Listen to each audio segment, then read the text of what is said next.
बिस्मिल्लाहिर्रहमानिर्रहीम। अस्सलामुअलैकुम वरहमतुल्लाहि वबरकातुहू। स्प्रिंगफील्ड स्कूल मासब टैंक से मैं उर्दू मौलिमा। तो बच्चों, आज हम रात और रेल का कुछ हिस्सा पेज नंबर 88 पर मौजूद पढ़ेंगे, देखेंगे और उसको समझने की कोशिश करेंगे। तो बच्चों, मौलिमा पढ़ रही है, स्क्रीन की तरफ तवज्जो से देखिए और समझने की कोशिश कीजिए। फिर चली है रेल स्टेशन से लहराती हुई, फिर चली है रेल स्टेशन से लहराती हुई, नीम शब की खामोशी में ज़ेरे लब गाती हुई, डगमगाती झूमती सीटी बजाती खेलती, वादी व कोहसार की ठंडी हवा खाती हुई, तेज़ झोंकों में छमछम का वो सुरूर दिल नशी, तेज़ झोंकों में वो छमछम का सुरूर दिल नशी, आंधियों में मेह बरसने की सदा आती हुई, आंधियों में मेह बरसने की सदा आती हुई, जैसे मौजों का तरन्नुम, जैसे चलपरियों का गीत, हर एक ले में हज़ारों जमजमे गाती हुई, रात की तारीकियों में झिलमिलाती कांपती, पटरियों पर दूर तक सैमाब छलकाती हुई, सीने कोहसार पर चढ़ती हुई बेइख्तियार एक नागिन जिस तरह मस्ती में लहराती हुई, एक बगोले की तरह बढ़ती हुई मैदान में, जंगलों में आंधियों का ज़ोर दिखलाती हुई। तो बच्चों, इसको समझने से पहले हम एक बार इसके मीनिंग्स देख लेंगे। लहराती के माने है हिलना, मौज मारना। नीम शब आधी रात, ज़ेरे लब आहिस्ता। डगमगाती डोलती, लड़खड़ाती, झूमती लहराती। वादी घाटी, दो पहाड़ के दरमियान की ज़मीन। कोहसार पहाड़ की जगह। सुरूर दिल नशी, ऐसी खुशी जो दिल पर असर करे। सदा आवाज़, तरन्नुम गीत। जमजमे नगमे तराने। तारीकियों अंधेरा, झिलमिलाती टिमटिमाती। सैमाब पारा, जैसे पारा बोलेंगे हम, चौकपीस अगर उसको बुकना कर देंगे तो उसका डस्ट जो बन जाता है हम उसको पारा कहेंगे। जैसे पित्तल, तांबा, लोहा वगैरह घर में जो होता है उसको जलाकर खाम शक्ल में ला देंगे तो वो क्या कहलाएगा? पारा कहलाएगा। सीने कोहसार, पहाड़ का दामन। सुरुद राह नगमा। तलातुम, पानी के थप्पड़, तूफान, हलचल मचाने वाला, हंगामा मचाने वाला। तो इसी तरह यहाँ पर मैं नज़म का कुछ हिस्सा जो हमने पढ़ा था, पहला हिस्सा, उसका खुलासा पढ़ के उसके बाद एक एक शेर को मैं आपको तफसीली तौर पर समझाऊंगी। तो बच्चों, खुलासे की तरफ हम बढ़ रहे हैं। रीडर पेज नंबर 90 पर पहले ये देख लीजिए, उसके बाद मैं आपको एक्सप्लेनेशन दूंगी। रात और रेल मंजर निगारी का बेहतरीन नमूना है। इस पूरी नज़म को कैनवस पर खींचा जाए तो एक खूबसूरत तस्वीर मुख्तलिफ रंगों में डूबी हुई सामने आएगी। इस नज़म की एक और ख़ुसूसियत यह है कि नज़म पढ़ते हुए ऐसा महसूस होता है गोया हम इस रेल में सफ़र कर रहे हैं। अल्फाज का खूबसूरत इस्तेमाल, ख़याल व ख्वाब का बहाव नज़म पढ़ते हुए अपने साथ हमें भी बहा ले जाता है।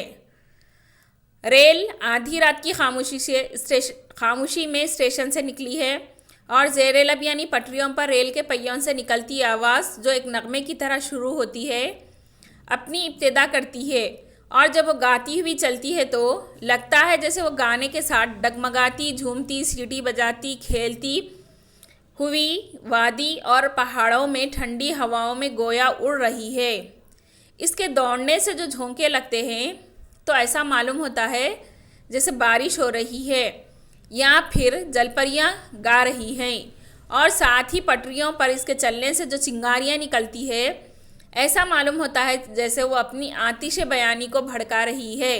रात के वक्त ये मंज़र देखने के लायक होता है कि पटरियों पर गोया सफ़ेद पारे छिलकने लगते हैं।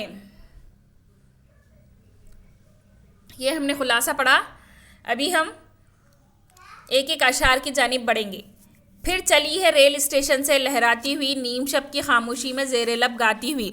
मतलब इसका मतलब ये है कि रेल स्टेशन से निकली है, क्या बोलेंगे, टीटी जो होता है रेल में, जो लास्ट डब्बे में जो बैठा हुआ होता है वो झंडी दिखाता है और रेल निकलना शुरू हो जाती है और आहिस्ता आहिस्ता करते हुए तेज़ जाती है। यानी पटरियों के पहियों से जो आवाज़ निकलती है, सीटी बजाते हुए जो निकलती है, उसके बाद पटरियों के पहियों से जो आवाज़ छुक छुक छुक छुक जो आवाज़ आती है, पटरियों के पहिए में ऐसा आता है कि एक लोहा दूसरे लोहे से टकराता है तो घड़-घड़ सी आवाज़ उसमें आती है, जो हमको एक नगमे की तरह मालूम होती है। इब्तिदा में वो चलती है तो आहिस्ता चलती है, लेकिन उसके बाद वो चलना शुरू हो जाती है तो इतना तेज़ चलती है कि चलती हुई गाने लगती है, डगमगाने लगती है, झूमती है, सीटी बजाती है, खेलती है और वादी व कोहसार में से गुजर कर चली जाती है और पहाड़ों को चीर कर, पहाड़ों का दामन चीर कर, पहाड़ों के बीच में से गुजरती निकल जाती है। गोया ऐसा लगता है कि हमें ठंडी हवाएं महसूस हो रही है और हम अपने आप में फिरते मसरत महसूस कर रहे हैं, यानी खुशी महसूस कर रहे हैं। इसके दौड़ने से, मतलब रेल के चलने से, हमको नींद के झोंके आने लगते हैं। ऐसा नींद के झोंके आते हैं कि हम सुहाने से ख्वाब देखने लगते हैं। और इसके अलावा जो पटरियों के टकराने से, मतलब पहियों और पटरियों के टकराने से जो आवाज़ आती है, गोया हमको समझ में आता है कि बारिश हो रही है या फिर कोई जलपरियाँ गीत गा रही है। और साथ ही साथ पटरियों पर चलने से, मतलब पहले के दौर में, कदीम दौर में जब पत्थर का दौर था तो उस वक्त पत्थर से पत्थर को टकराकर आग पैदा की जाती थी। यहाँ पर क्या होता है, पटरियों को, मतलब पटरी से पटरी, लोहे से लोहा टकराने की वजह से चिंगारी निकलती है, जो मतलब एक आग, ज़्यादा आग नहीं बोलेंगे हम, छोटे छोटे आग के रेज़े, मतलब कुछ शुआएँ बोलेंगे, जो अपनी आतिश भी आनी, मतलब अंदर की आग को उगल रहे हैं, अपने गुस्से को बता रहे हैं, अपने जज्बात को बता रहे हैं, वगैरह वगैरह। जैसा रात के वक्त ये मंज़र देखने के लायक होता है। मतलब रात में अंधेरा छा जाता है, सिर्फ जानवर, परिंदों के या फिर कीड़े हशरात, कीड़े मकोड़े वगैरह के पुकारने की आवाज़ आती है। उस वक्त हमको दूर दूर तक अंधेरा दिखाने की वजह से जहन में कुछ ख्यालात आते हैं। उस वक्त ये, अगर हम रेल के पटरियों के टकराने की आवाज़, पहियों से टकराने की आवाज़ जब सुनेंगे तो हमको ऐसा लगेगा कि गोया बारिश हो रही है। इसके अलावा वो जब टकराते हैं तो जब चिंगारी निकलती है तो एक किस्म का वाइट पारा, मतलब सफ़ेद पारा छलकने लगता है। सफ़ेद पारा निकल रहा है क्या बोले से समझ में आता है। एक बगोले की तरह मैदान में जंगलों में आंधियों का जोर दिखलाती हुई, मतलब वो जंगलों से जब गुजरती है तो अपना ज़ोर दिखाती है। तो बच्चों फिर से देख लीजिए, सुरूर दिलनशी, ऐसी खामोशी खुशी जो दिल पर असर करे। सुरूद और सुरूर के माने राग नगमा है, ठीक है ना।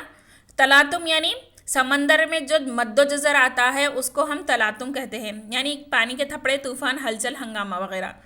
तो हमने ये हिस्सा पढ़ा। इंशाअल्लाह अगली वीडियो में पेज नंबर 80 पढ़ेंगे।